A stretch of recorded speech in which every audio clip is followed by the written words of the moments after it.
Steph, grosse semaine pour le Canadien. Mercredi à Utah, vendredi contre les Golden Knights, samedi contre l'Avalanche, meilleure équipe de la Ligue et de loin, meilleure attaque de la Ligue.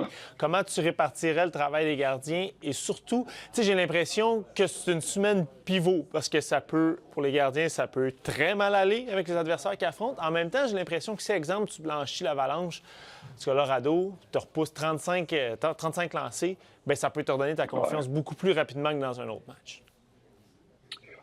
Ben, il n'y a pas un doute. Surtout que c'est trois arénas où c'est pas facile de jouer, historiquement.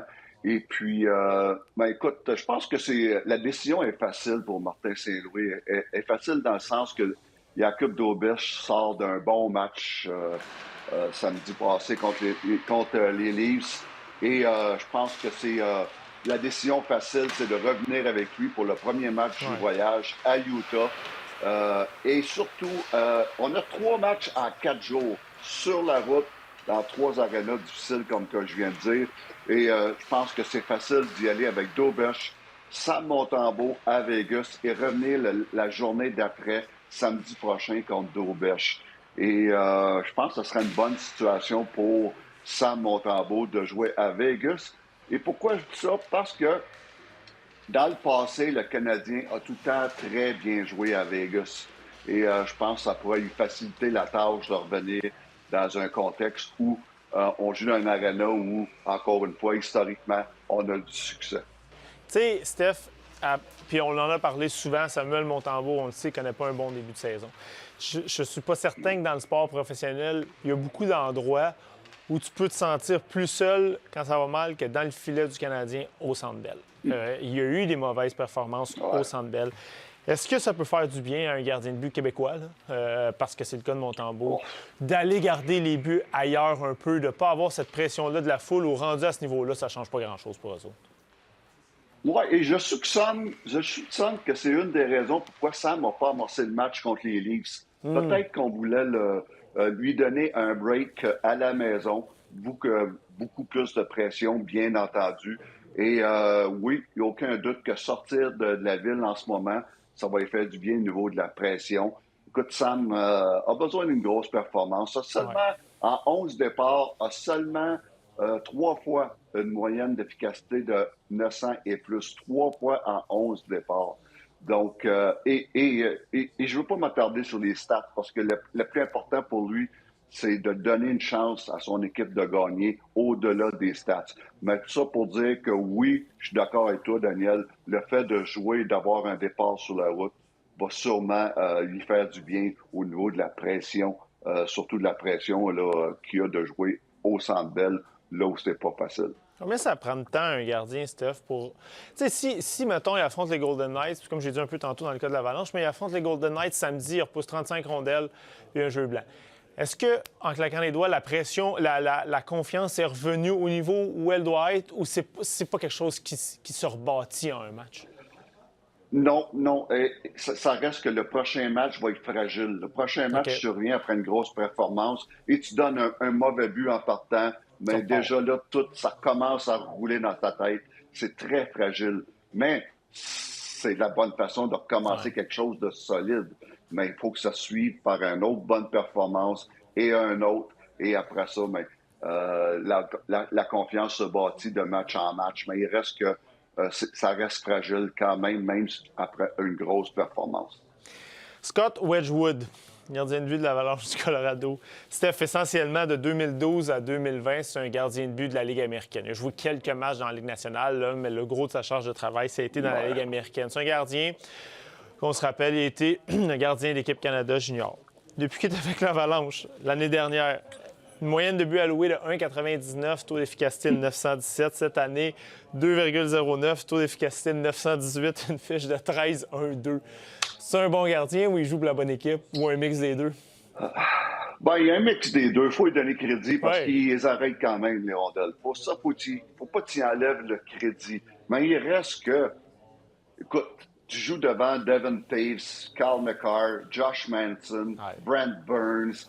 Tu as un Samuel Girard qui joue sur la dernière paire. Ouais. C'est une équipe qui est parfaite et de loin la meilleure équipe de la Ligue nationale en ce moment. Ça fait une grosse différence.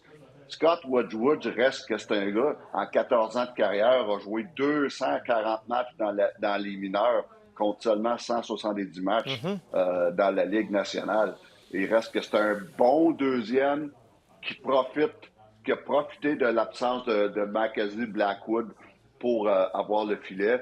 Mais il fait le travail. Il fait le travail. Est-ce que je gagerais ma maison que ça va durer à long terme? Ces statistiques qui sont parmi les meilleures de la Ligue nationale. Troisième, les moyennes de but contre. Quatrième, l'efficacité.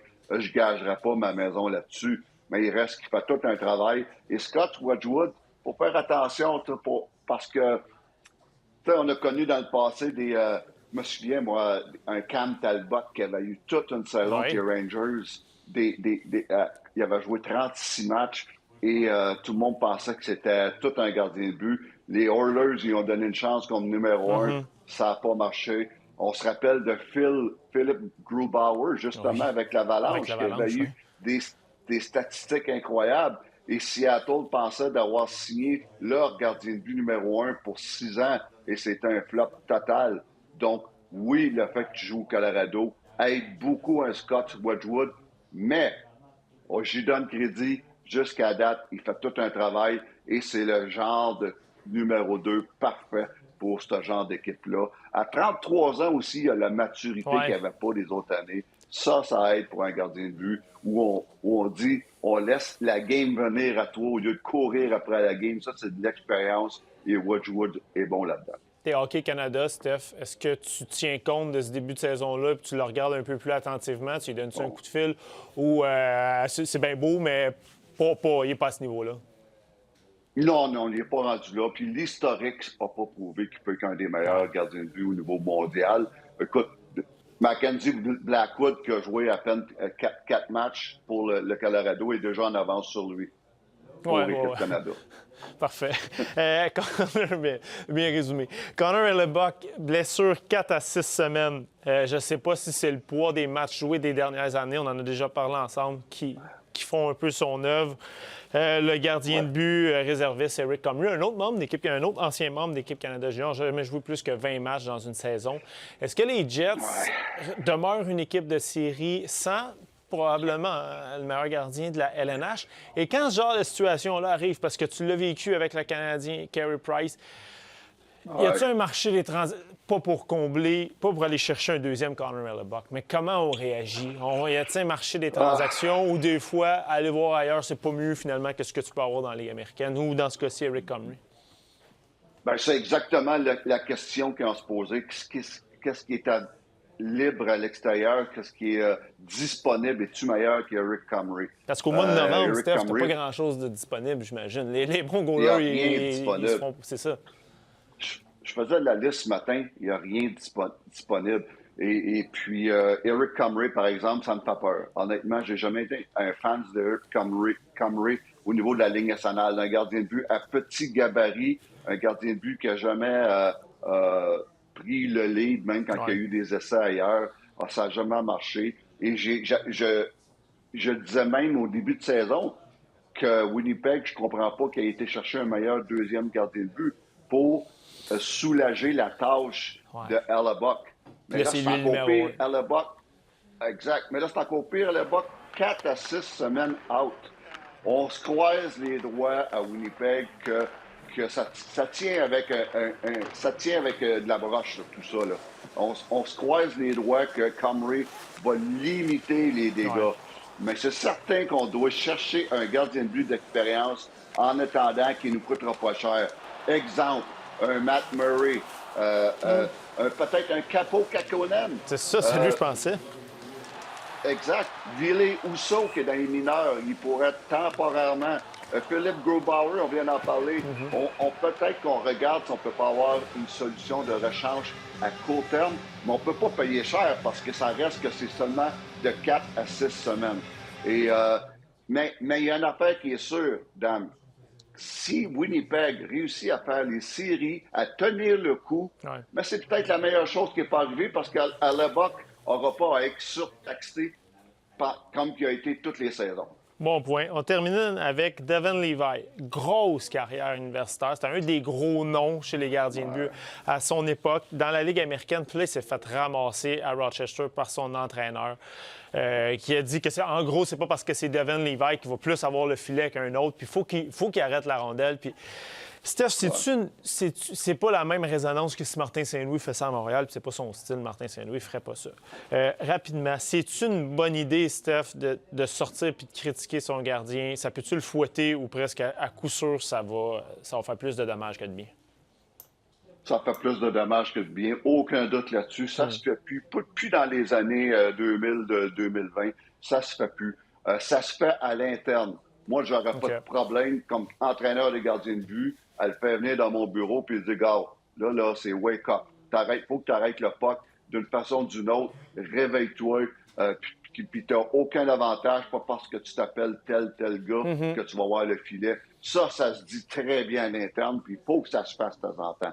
Mais à la place publique, le pauvre gardien de but, ça lui met une pression qu'il n'a pas besoin. Ouais. Et surtout, il va sûrement perdre le respect. Son entraîneur a perdu le respect de Devin Levi. Il aurait pu dire exactement ce qu'il a dit en public, en privé, finalement. Merci beaucoup, Steph, d'avoir pris le temps de nous parler encore une fois cette semaine. Puis on s'en reparle la semaine prochaine. Parfait. Bonne semaine.